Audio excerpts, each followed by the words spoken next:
Hi friends, ഞാൻ നിങ്ങളുടെ Gladwin അച്ഛൻ. ഇന്ന് ഞാൻ വന്നിരിക്കുന്നത് ലോകാത്ഭുതങ്ങളിൽ തന്നെ സ്ഥാനം പിടിച്ചിരിക്കുന്ന ചരിഞ്ഞ ഗോപുരം എന്നറിയപ്പെടുന്ന ഇറ്റലിയിലെ പിസാ ഗോപുരം സന്ദർശിക്കുന്നതിനായിട്ടാണ്. ഇവിടെ 4 മോണുമെന്റുകളാണ് ഉള്ളത്. ബത്തിസ്തേറോ എന്നറിയപ്പെടുന്ന സ്നാപക യോഹന്നാന്റെ നാമധേയത്തിലുള്ള ജ്ഞാനസ്നാനപ്പള്ളി, പിസയിലെ കത്തീഡ്രൽ ദേവാലയം, കാമ്പോസാന്തോ എന്നറിയപ്പെടുന്ന കത്തീഡ്രൽ പള്ളിയുടെ സിമിത്തേരി, ലോകപ്രസിദ്ധമായിട്ടുള്ള ചരിഞ്ഞ ഗോപുരം അഥവാ കത്തീഡ്രൽ പള്ളിയുടെ മണിമാളിക.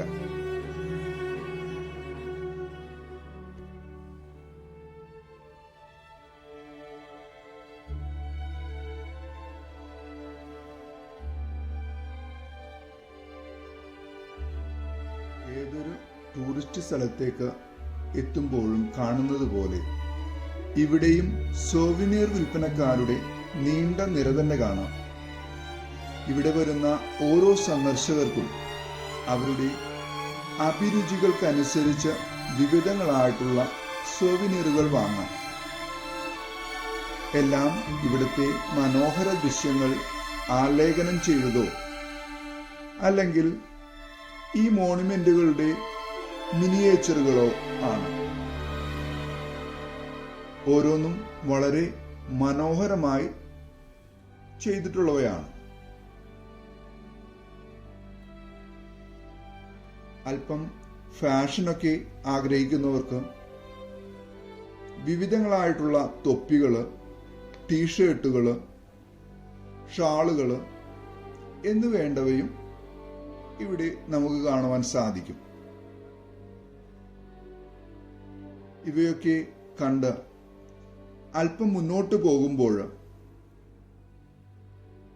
കോട്ടമതിലിനെ അനുസ്മരിപ്പിക്കുന്ന ഒരു കൂറ്റൻ മതിലിൽ മനോഹരമായ ഒരു കമാനം കാണാം. അതിലൂടെയാണ് പിസയിലെ ചരിഞ്ഞ ഗോപുരം സ്ഥിതി ചെയ്യുന്ന പ്യാസ ദെൽ ദുഓമോ എന്ന ചത്വരത്തിലേക്ക് അഥവാ സ്ക്വയറിലേക്ക് കടക്കുക. ആ കമാനത്തിലൂടെ നോക്കുമ്പോൾ തന്നെ ഒന്നിനു പിറകെ ഒന്നായി നിൽക്കുന്ന 3 സുന്ദര സൃഷ്ടികൾ നമുക്ക് കാണുവാൻ സാധിക്കും. ഏറ്റവും മുന്നിലായി വൃത്താകൃതിയിലുള്ള നിർമ്മിതിയാണ് ബത്തിസ്തേറോ ദി സാൻ ജോവാനി.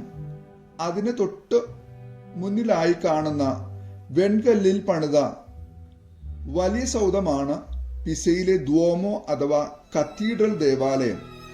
അതിനോട് ചേർന്ന് പിറകുവശത്തായി ഉയർന്നു കാണുന്നതാണ് കത്തീഡ്രൽ ദേവാലയത്തിന്റെ മണിമാളികയായ പിസയിലെ ലോകപ്രസിദ്ധമായ ചരിഞ്ഞ ഗോപുരം. പുറമേ നിന്നുള്ള മനോഹര കാഴ്ചകൾക്ക് പുറമേ ചരിത്രമുറങ്ങുന്ന ഈ മോണുമെന്റുകളുടെ അകത്തുള്ള കാഴ്ചകൾ കൂടി നമുക്കൊന്ന് കണ്ടു നോക്കാം. ഇതിന്റെ അകത്ത് പ്രവേശിക്കണമെങ്കിൽ ടിക്കറ്റ് എടുക്കേണ്ടതായിട്ടുണ്ട്. എല്ലാത്തിനും കൂടി ഒന്നിച്ചുള്ള ടിക്കറ്റും ഓരോന്നിനും പ്രത്യേകം ടിക്കറ്റും ഇവിടെ നിന്നും ലഭിക്കുന്നതാണ്. ഈ മോണുമെന്റിന്റെ അഭിമുഖമായിട്ടുള്ള ഓഫീസിൽ നിന്നും ഓൺലൈനായോ നേരിട്ടോ വാങ്ങാവുന്നതാണ്. ഞാൻ ആദ്യം പ്രവേശിച്ചത് ബത്തിസ്തേറോയുടെ അകത്തേക്കാണ്. ആദ്യകാലത്ത് വിശ്വാസികൾക്ക് ജ്ഞാനസ്നാനം നടത്തിയിരുന്നത് ഈ സ്ഥലത്താണ്.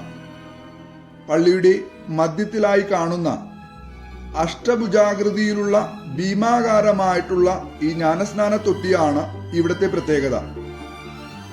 1152 തുടങ്ങിയ ദേവാലയ നിർമ്മാണം പൂർത്തിയാവുന്നത് 1390 ഇതിന്റെ ഇന്റീരിയർ വളരെ ലളിതമാണെങ്കിലും ഇതിനുള്ളിൽ പാട്ടുപാടുമ്പോൾ ഉണ്ടാകുന്ന അക്വിസ്റ്റിക് ശബ്ദം ഈ നിർമ്മാണത്തിന്റെ പ്രത്യേകതയായി എടുത്തു പറയുന്നു. ബത്തിസ്തേറോയുടെ ഇടതുവശത്തുള്ള മറ്റൊരു വാതിലിലൂടെയാണ് നാം പുറത്തേക്കിറങ്ങുന്നത്. നാം പുറത്തേക്കിറങ്ങുമ്പോൾ നമുക്ക് അഭിമുഖമായി വളരെ ഉയരത്തിലുള്ളതും നീളത്തിലുള്ളതുമായ വെൺകല്ലിൽ തീർത്ത ഒരു ഭിത്തി കാണാം. ഇതാണ് കാംപോ സാങ്തോ എന്നറിയപ്പെടുന്ന മറ്റൊരു മോണിമെന്റ്.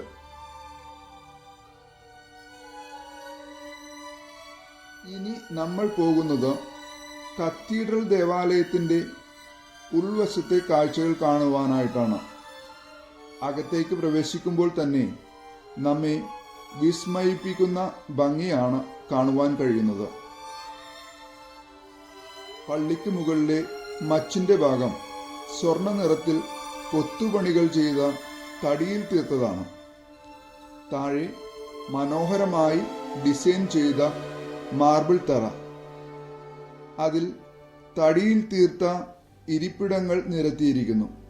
വശങ്ങളിലായി കൂറ്റൻ തൂണുകളും മനോഹരമായ ആർച്ചുകളും, അതിനപ്പുറത്തുള്ള ഭിത്തിയിൽ മനോഹരങ്ങളായ കാൻവാസ് ചിത്രങ്ങളും, മുന്നോട്ട് ചെല്ലുമ്പോൾ മൊസൈക്ക് കൊണ്ട് നിർമ്മിച്ച ക്രിസ്തുരാജന്റെ വലിയ രൂപവും ഏതാനും വിശുദ്ധരുടെ രൂപങ്ങളും മറ്റു കൊത്തുപണികളാലും പെയിന്റിങ്ങുകളാലും മനോഹരമാക്കപ്പെട്ട അൾത്താരയും കാണാം. പള്ളിക്കകത്തുള്ള മനോഹരമായ കാഴ്ചകൾ മാത്രം ഒത്തിരി ഉള്ളതുകൊണ്ട് അതിൻ്റെ വിശദമായ മറ്റൊരു വീഡിയോ നമുക്ക് ചെയ്യാം. കത്തീഡ്രൽ പള്ളിയിലെ കാഴ്ചകളെല്ലാം കണ്ടതിനു ശേഷം പുറത്തിറങ്ങി കത്തീഡ്രൽ പള്ളിക്കും ജ്ഞാനസ്നാന പള്ളിക്കും ഇടയിലായി സ്ഥാനം പിടിച്ചിരിക്കുന്ന കാംപോ സാങ്തോ അഥവാ കത്തീഡ്രൽ പള്ളിയുടെ സിംതേരിയിലേക്കാണ് നമുക്കിനി പോകേണ്ടത്. അവിടെയും നമ്മെ കാത്തിരിക്കുന്നത് വിസ്മയകരമായ കാഴ്ചകളാണ്.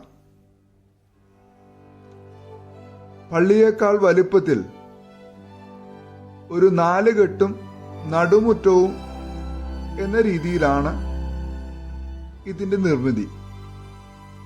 ഈ 4 കെട്ടിനുള്ളിലായിട്ടാണ് കല്ലറകൾ കാണപ്പെടുന്നത്.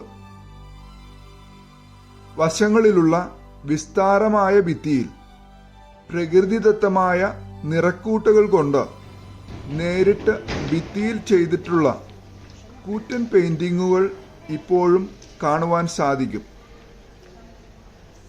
നൂറ്റാണ്ടുകൾ പഴക്കമുള്ള ഈ പെയിന്റിങ്ങുകൾ ഇപ്പോഴും കേടുപാടുകൾ ഇല്ലാതെ സൂക്ഷിച്ചിരിക്കുന്നത് അക്കാലത്തെ പ്രൗഢിയെ വെളിപ്പെടുത്തുന്നതാണ്. ഈ പെയിന്റിങ്ങുകളെ ഇറ്റാലിയൻ ഭാഷയിൽ അഫ്രേസ്കി എന്നാണ് അറിയപ്പെടുന്നത്. ഇതിനുള്ളിൽ ഒത്തിരിയധികം വിശുദ്ധരായ വ്യക്തികളുടെ ഭൗതികാവശിഷ്ടങ്ങൾ പ്രത്യേകമായ തരത്തിൽ സൂക്ഷിച്ചിട്ടുണ്ട്. ഇതിന്റെ നടുമുറ്റത്തും നല്ല ഭംഗിയിൽ ലോൺ ഒരുക്കിയിരിക്കുന്നത് നല്ലൊരു കാഴ്ചയാണ് നമുക്ക് സമ്മാനിക്കുന്നത്.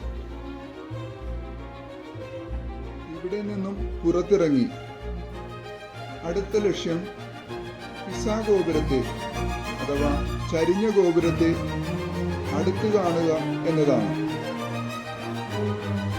അവിടേക്ക് പോകുമ്പോൾ ഏറ്റവും കൗതുകമുള്ള കാഴ്ച ഓരോ ടൂറിസ്റ്റുകളും പിസാ ഗോപുരത്തെ താങ്ങി നിർത്തുന്ന ഫോട്ടോ എടുക്കുവാനുള്ള പോസ് ചെയ്യുന്നതാണ്. ചിലർ തള്ളിപ്പിടിക്കുന്നു, ചിലർ കൈവെള്ളയിൽ വയ്ക്കുവാൻ പരിശ്രമിക്കുന്നു, ചിലർ ഗോപുരത്തിന്റെ മുകളിൽ പിടിച്ചിരിക്കുന്ന രീതിയിൽ ഫോട്ടോ എടുക്കുന്നു, ചില വിരുദ്ധന്മാർ ഗോപുരം ചവിട്ടി നിവർത്തുവാൻ വരെ പരിശ്രമിക്കുന്നു. എന്നാൽ പിന്നെ ഞാനും കുറയ്ക്കേണ്ട എന്ന് കരുതി കുറച്ചു നേരത്തെ പരിശ്രമത്തിനൊടുവിൽ കുറച്ച് നല്ല ഫോട്ടോസ് ഞാനും എടുത്തു.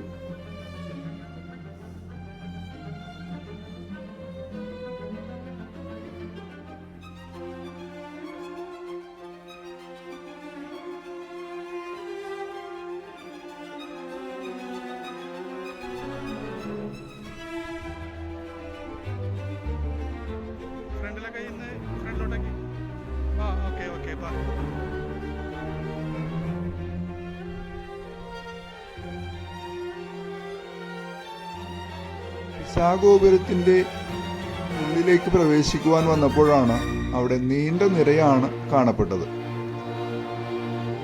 എനിക്ക് തിരിച്ചു പോകുവാനുള്ള സമയമായതുകൊണ്ടും അവിടുത്തെ